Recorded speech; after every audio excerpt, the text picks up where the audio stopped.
عزیزو، ہم خداوند کا شکر کرتے ہیں کی گئی ستائش کے لیے۔ اب وقت ہے کہ ہم اپنے مسیحی ایمان کا اقرار کریں بآواز بلند۔ سو میرے ساتھ رسولوں کا عقیدہ دہرائیں۔ میں ایمان رکھتا ہوں خدا قادر مطلق باپ پر، جس نے آسمان اور زمین کو پیدا کیا، اور اس کے اکلوتے بیٹے ہمارے خداوند یسوع مسیح پر، جو روح القدس کی قدرت سے پیٹ میں پڑا، کنواری مریم سے پیدا ہوا، پینتوس پلاطوس کی حکومت میں دکھ اٹھایا، مصلوب ہوا، مر گیا اور دفن ہوا، عالم ارواح میں اتر گیا، تیسرے دن مردوں میں سے جی اٹھا، آسمان پر چڑھ گیا، اور خدا قادر مطلق باپ کی دائنی طرف بیٹھا ہے، جہاں سے وہ زندوں اور مردوں کی عدالت کرنے کو آئے گا۔ میں ایمان رکھتا ہوں روح القدس پر، پاک کلیہ کلیسیا پر، مقدسوں کی رفاقت، گناہوں کی معافی، جسم کے جی اٹھنے اور ہمیشہ کی زندگی پر۔ آمین۔ عزیزو، وقت ہے کہ ہم خداوند کے زندہ کلام کی تلاوت سنیں۔ سو آئیں ہم تلاوت کے لیے اپنے آپ کو تیار کریں۔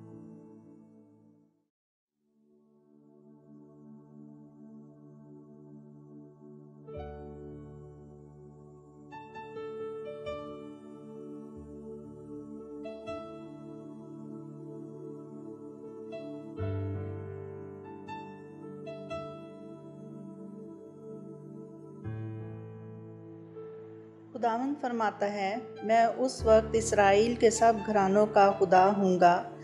اور وہ میرے لوگ ہوں گے۔ خداوند یوں فرماتا ہے کہ اسرائیل میں سے جو لوگ تلوار سے بچے، جب وہ راحت کی تلاش میں گئے تو بیابان میں مقبول ٹھہرے۔ خداوند قدیم سے مجھ پر ظاہر ہوا اور کہا کہ میں نے تجھ سے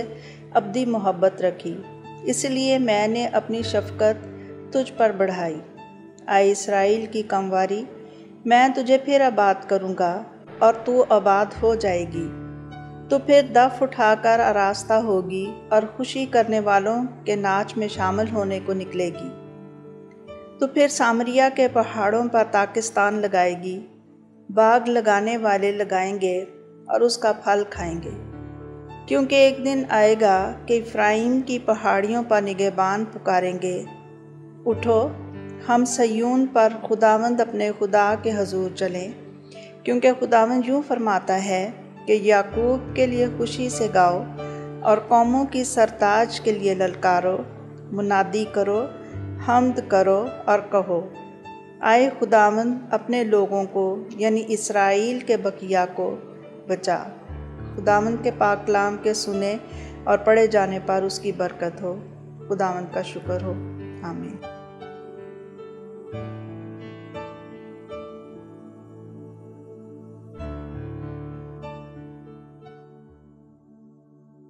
Second scripture reading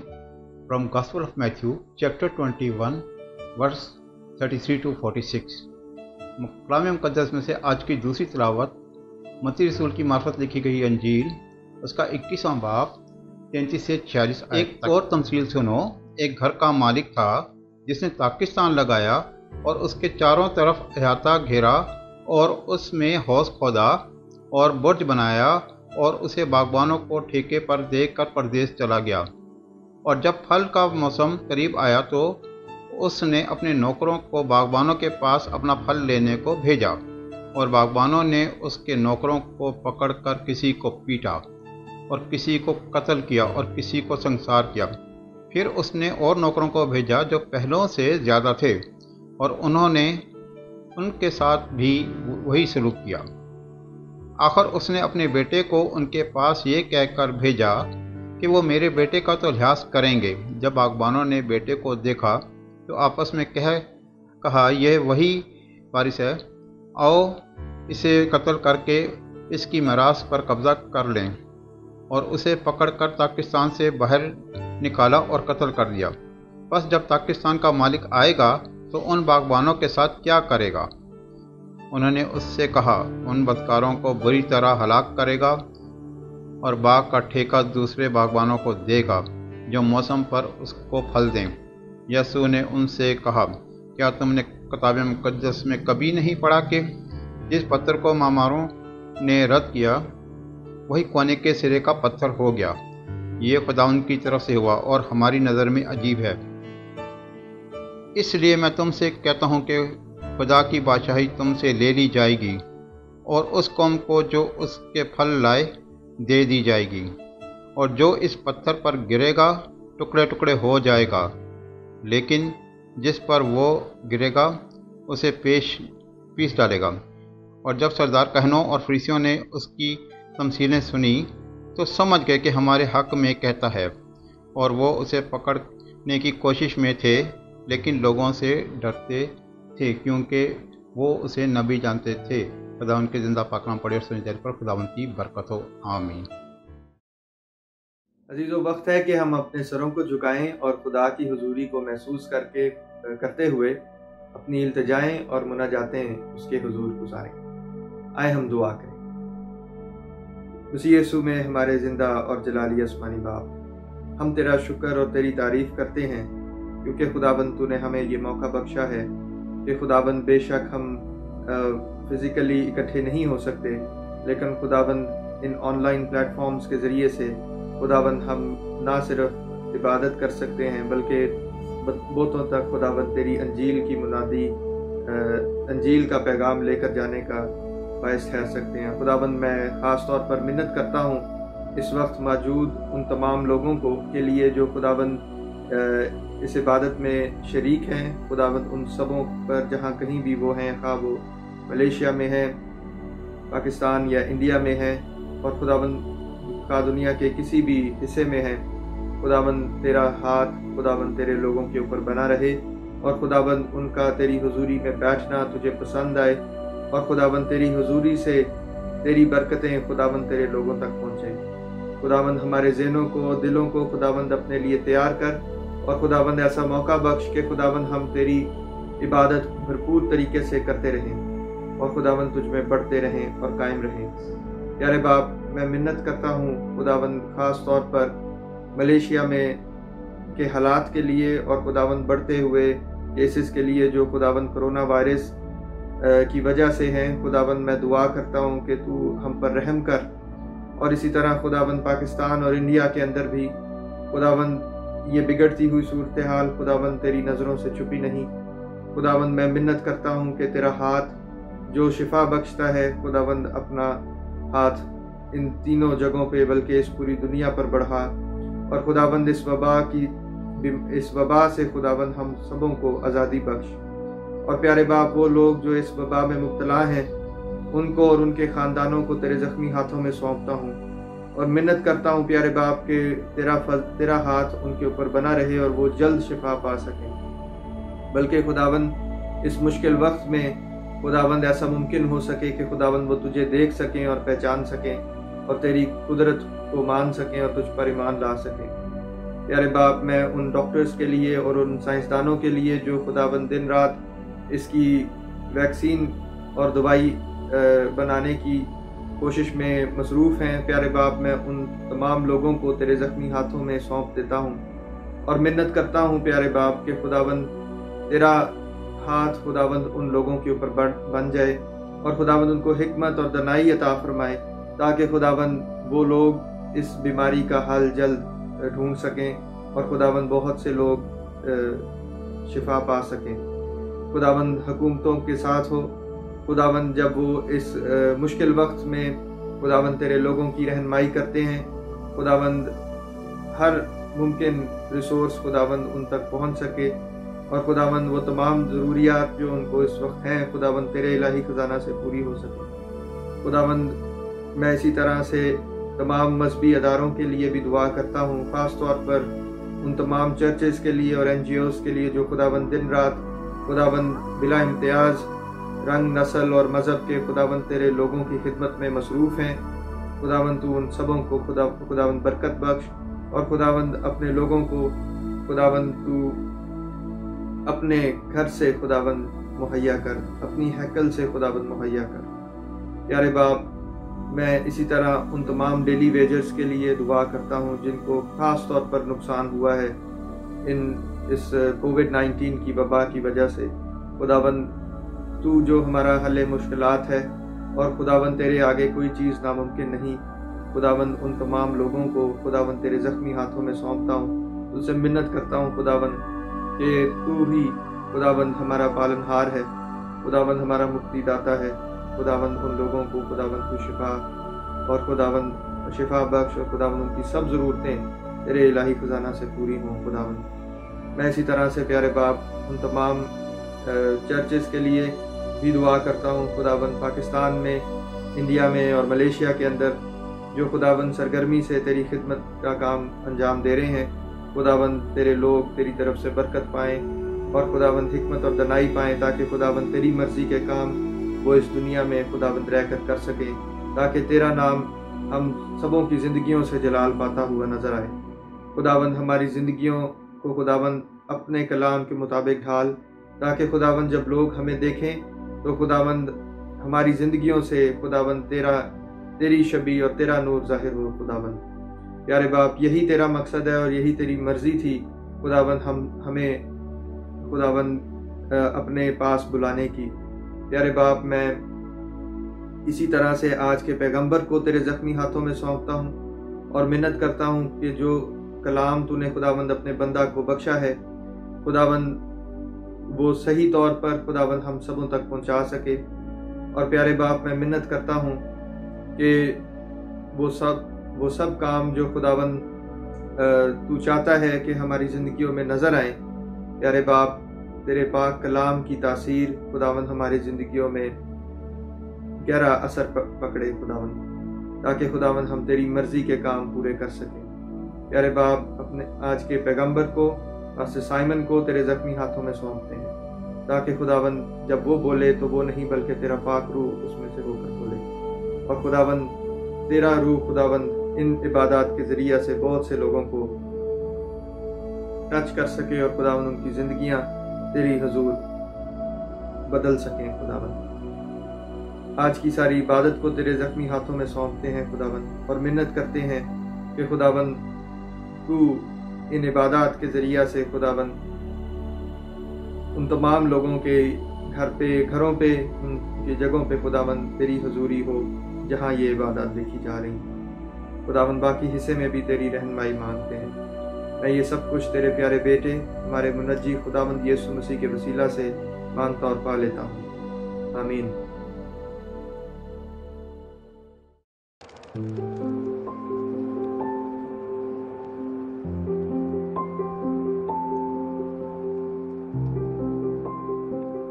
آئیے آج ہم خدا کا زندہ کلام سنیں۔ نبیوں کے بارے میں ہم کلام مقدس میں سے دیکھیں گے۔ خدا کے لوگ جو نبی کے طور پر خدا کی طرف سے بھیجے گئے، وہ خدا کے خاص چنے ہوئے لوگ تھے،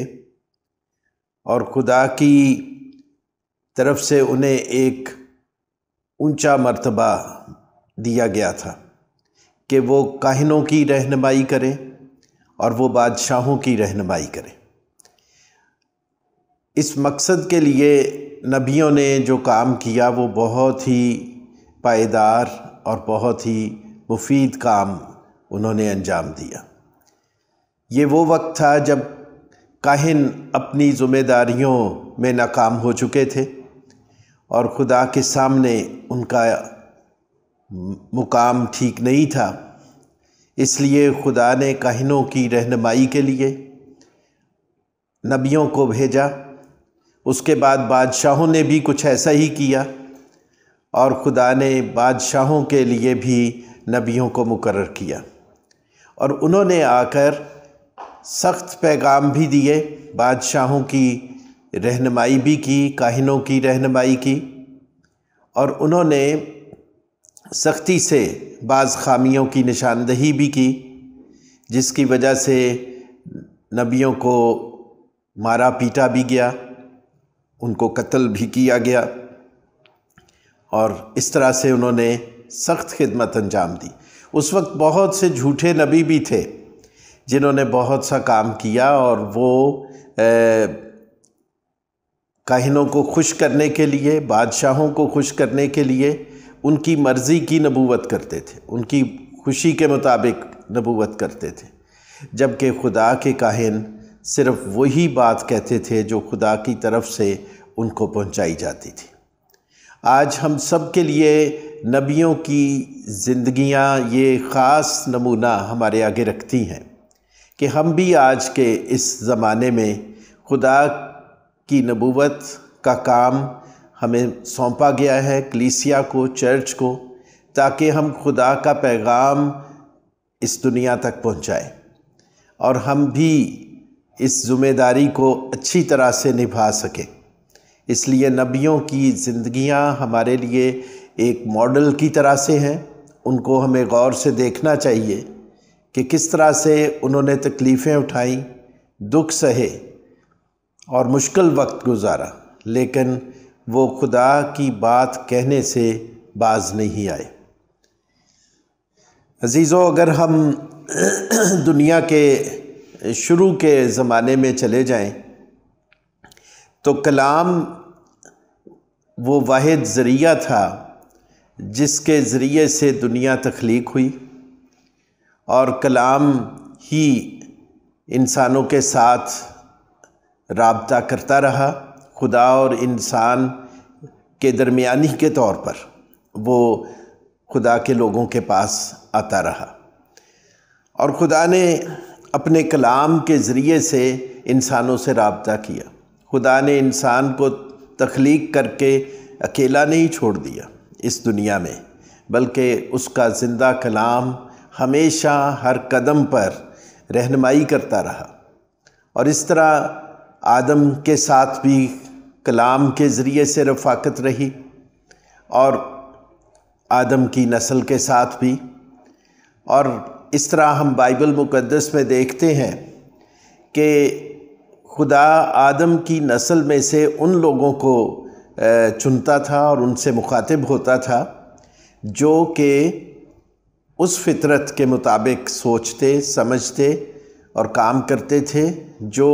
خدا کی صورت پر ہونے کی وجہ سے ہر انسان کے اندر موجود ہے، کیونکہ انسان کو خدا کی صورت پر بنایا گیا، اور وہ فطرت جو خدا کی ہے، وہ سوچ اور سمجھ جو خدا کی ہے، وہ ہر انسان کے اندر موجود ہے، لیکن اس کے ساتھ ساتھ اس کی جسمانی عقل اور سمجھ بھی ہے، اور اس میں ہمیشہ لڑائی رہتی ہے، اور ہر انسان کو اس لڑائی سے گزرنا پڑتا ہے۔ اور خدا نے آدم کی نسل میں سے سیت کو چنا، اور اس کے بعد یہ سلسلہ چلتا رہا اور یہ نوح کے زمانے تک پہنچا،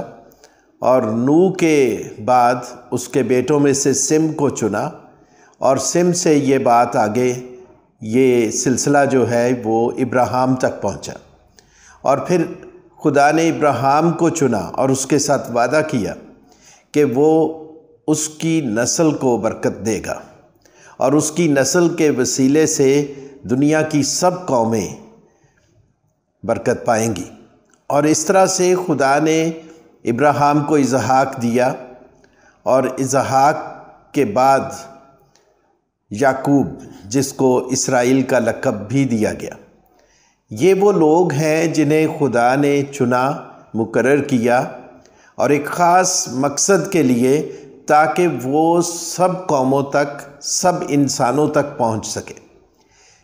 اس طرح سے ابراہیم کے ساتھ جو وعدہ کیا گیا تھا کہ دنیا کی سب قومیں برکت پائیں گی اس کی نسل سے، اسرائیل کو کھڑا کیا گیا۔ یعقوب، جسے اسرائیل کا لقب دیا گیا، اسے کھڑا کیا گیا تاکہ وہ ایک قوم کی شکل میں اس دنیا میں کھڑا ہو۔ اور یرمیہ نبی کا صحیفہ جو آج تلاوت بھی کیا گیا، 31واں باب اور اس کی 7ویں آیت میں لکھا ہے، کیونکہ خداوند یوں فرماتا ہے کہ یعقوب کے لیے خوشی سے گاؤ اور قوموں کی سرتاج کے لیے للکارو، منادی کرو، حمد کرو اور کہو اے خداوند اپنے لوگوں کو یعنی اسرائیل کے بقیہ کو بچا۔ یرمیہ نبی کی معرفت یہ بات خدا نے ظاہر کی کہ اسرائیل گو کہ گر بھی جائے، لیکن خدا کا منصوبہ بدلتا نہیں ہے، کیونکہ خدا کا منصوبہ انسان پر منحصر نہیں کرتا، بلکہ خدا اپنی قدرت سے کمزوروں اور بے وجودوں سے اپنا کام لینے کی قدرت رکھتا ہے۔ اس لیے اسرائیل گو کہ یرمیہ کے دور میں اپنے مقام سے گر چکا تھا، لیکن خدا یرمیہ نبی کی معرفت بتاتا ہے کہ یہ قوم قوموں کی سرتاج ہے اور اس کے بقیہ کے لیے دعا کریں، کیونکہ اسی کے ذریعے سے خدا نے اس قوم کو چنا ہے اور اسی کے ذریعے سے خدا اپنے نجات کے منصوبے کو ساری انسانیت کے لیے ظاہر کرے گا۔ تو اس طرح سے ہم لوگ دیکھتے ہیں بائبل مقدس میں ایک قوم تیار ہوئی جسے نبوت کی خدمت سونپی گئی، اور جتنے بھی نبی آئے وہ سب کے سب اسرائیل میں سے آئے۔ نبیوں کا ایک طویل سلسلہ ہمیں دکھائی دیتا ہے، جن میں ایسے نبی بھی تھے جو کہ جنہوں نے کتاب نہیں لکھی، لیکن بہت سے ایسے نبی بھی خدا نے برپا کیے جو کتاب جنہوں نے لکھی، اور ان کی کتابیں بائبل مقدس میں موجود ہیں۔ اور نبیوں کے آنے کا سبب حقیقت میں ان محکموں کی ناکامی کی وجہ سے تھا جنہیں خدا نے خاص طور پر مقرر کیا تھا اسرائیل کے اندر کہ وہ کلام کی خدمت کریں۔ کاہنوں کو خدا نے برپا کیا، وہ نظام قائم کیا کاہنوں کا، تاکہ وہ مذہبی رسومات بھی ادا کریں اور اس کے ساتھ ساتھ قوم کو تعلیم بھی دیں۔ اور کاہنوں نے غفلت برتی اور صرف رسومات کی طرف متوجہ رہے، لیکن تعلیم دینے کا کام دھیان سے نہیں کیا گیا، اور خدا نے نبیوں کو بھیجا تاکہ کاہنوں کو آگاہی دیں۔ اور پھر انسانوں نے بادشاہ اپنے لیے مانگا، اور خدا نے بادشاہ انسان کو، اسرائیل کو دیا۔ ہوسیہ نبی بھی آگے جا کر اسی طرح اس کے ذریعے سے خدا ظاہر کرتا ہے کہ یہ ان کی غلطی تھی، انہوں نے اپنے لیے بادشاہ مقرر کیے۔ ہوسیہ کی کتاب میں اس کا ذکر ہے۔ اور سیموئل نبی بھی اس بات پر خوش نہیں تھا، لیکن بادشاہ مقرر کیے گئے۔ خدا نے کہا ٹھیک ہے، آپ کو بادشاہ چاہیے، تو وہ دیے گئے۔ لیکن بادشاہوں کی تاریخ بائبل میں درج ہے کہ وہ کس بری طرح سے ناکام ہوئے۔ بادشاہوں کی اکثریت خدا کے کلام کے تابع نہیں تھی، بلکہ وہ خدا کے کلام کو پیچھے پھینکتے رہے اور اپنی مرضی سے چلتے رہے۔ بادشاہوں کے آنے پر یہ دو ادارے، جن کا بنیادی مقصد ایک کا تعلیم دینا تھا کلام کی، اور دوسرے یعنی بادشاہوں کا مقصد تھا کہ وہ کلام کی تعلیم کے مطابق خود بھی چلیں، حکومت کو چلائیں اور عوام کو بھی کلام کے مطابق چلائیں۔ لیکن یہ دونوں ادارے اپنے مقصد میں ناکام ہو گئے، جس کے نتیجے میں خدا نے نبیوں کو برپا کیا۔ بادشاہوں کی ناکامی کے بعد نبیوں کا سلسلہ زیادہ تیزی سے کام کرتا ہوا دکھائی دیتا ہے، اور ہم دیکھتے ہیں کہ نبیوں نے سخت کلام دیا، کیونکہ ان کا کام تھا کہ وہ ان غلطیوں پر کی نشاندہی کریں جو بادشاہ کر رہے تھے، جو کاہن کر رہے تھے، جو قوم کر رہی تھی، جس کے نتیجے میں نبیوں کو قتل کیا گیا، ان کو مارا پیٹا گیا، اور بہت سے نبی شہید ہو گئے۔ عزیزوں، نبیوں کے ساتھ یہ سلوک جو بنی اسرائیل نے کیا تھا، اس کا ذکر مسیح خداوند نے ایک تمثیل میں کیا ہے، جو آج کی دوسری تلاوت متی کی انجیل کے 21ویں باب میں سے کی گئی۔ وہاں پر وہ تمثیل درج ہے جو مسیح خداوند نے بیان کی اور بتایا کہ وہ نوکر جو پاکستان کے مالک کی طرف سے بھیجے گئے تھے، انہوں نے ان نوکروں کے ساتھ جو ٹھیکیدار تھے پاکستان کے، انہوں نے کیا سلوک کیا۔ ان میں سے کچھ کو مارا پیٹا اور کچھ کو قتل کر دیا۔ یہ بالکل پرانے عہد نامے میں نبیوں کی وہ تاریخ تھی جو اس تمثیل میں مسیح خداوند نے بیان کی۔ لیکن مسیح خداوند نے ایک اور بات کا اضافہ بھی کیا، اور انہوں نے بتایا کہ آخر میں پاکستان کے مالک نے اپنے بیٹے کو بھیجا کہ شاید وہ اس کا لحاظ کریں گے، لیکن ٹھیکیداروں نے بیٹے کو بھی قتل کر دیا۔ اور یہاں مسیح خداوند نے اپنی صلیبی موت کی طرف اشارہ کیا۔ عزیزو، ہم ان دونوں حوالوں کی مدد سے نبیوں کے کام کو دیکھتے ہیں، اور آپ کو پتہ ہے کہ کلیسیا جسے خدا نے کھڑا کیا،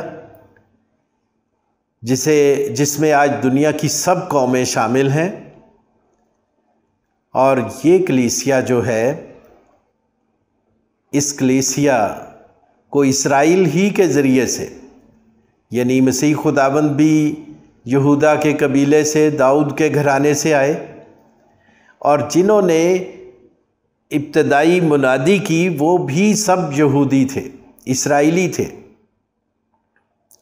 اور اس طرح سے کلیسیا کا قیام ہم اعمال کی کتاب میں دیکھتے ہیں۔ اور جو بڑا مقصد اس نئے کام کا جو خداوند نے ساری قوموں کو اکٹھا کر کے گواہ کو کھڑا کیا، گواہوں کو کھڑا کیا، وہ یہی تھا کہ وہ جو بڑا مقصد جس کی خبر ابراہیم کو دی گئی تھی کہ تیری نسل کے وسیلے سے دنیا کی سب قومیں برکت پائیں گی، آج وہ مسیح میں پورا ہو رہا ہے۔ اور کلیسیا کو جو خدمت ملی ہے وہی خدمت ہے جو اسرائیل کی تھی، کہ سب قوموں کو خدا کے نجات بخش پروگرام سے واقف کیا جائے۔ اس لیے عزیزو، ہم سب جو مسیح میں ہیں اس بات سے خبردار رہیں کہ اگر اسرائیل کو خدا نے نہیں چھوڑا تھا تو وہ کلیسیا کو بھی نہیں چھوڑے گا، اگر کلیسیا اپنے اس مقصد سے غافل رہے گی۔ جیسے اس نے اسرائیل کے بارے میں کہا تھا کہ اگر یہ خاموش ہو جائیں گے تو پتھر چلا اٹھیں گے، اسی طرح سے آج مسیح خداوند کلیسیا کو ختم نہیں کرے گا، لیکن کلیسیا میں سے ایسے لوگوں کو کھڑا کرے گا اگر جو اس وقت مقرر ہیں اور کام نہیں کر رہے،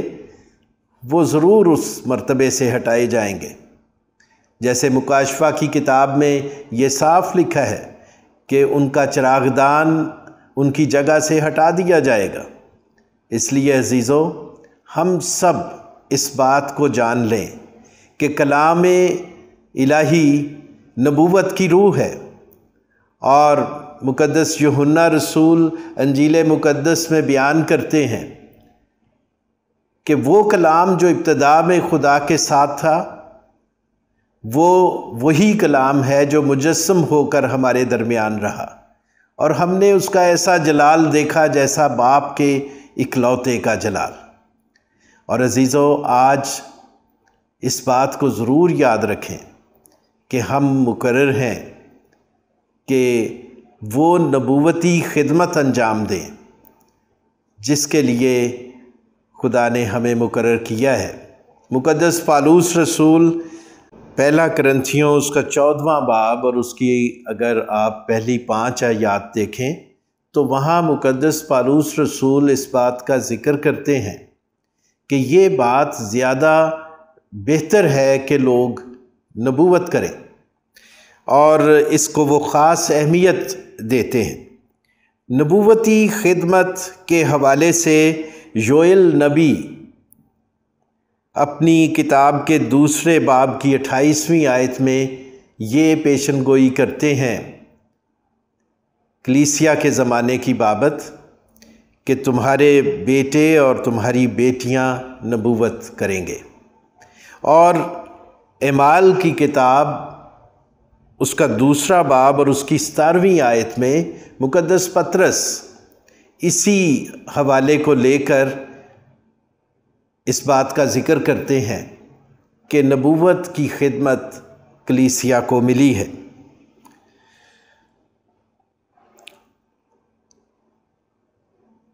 مسیح خداوند کا زمانہ ایک سلسلے کو آگے بڑھانے کے لیے ہے۔ عبرانیوں کے خط میں اس کا پہلا باب اور اس کی اگر پہلی 3 آیات ہم دیکھیں تو وہاں اس بات کا ذکر ہے کہ اس زمانہ کے آخر میں اس نے شروع میں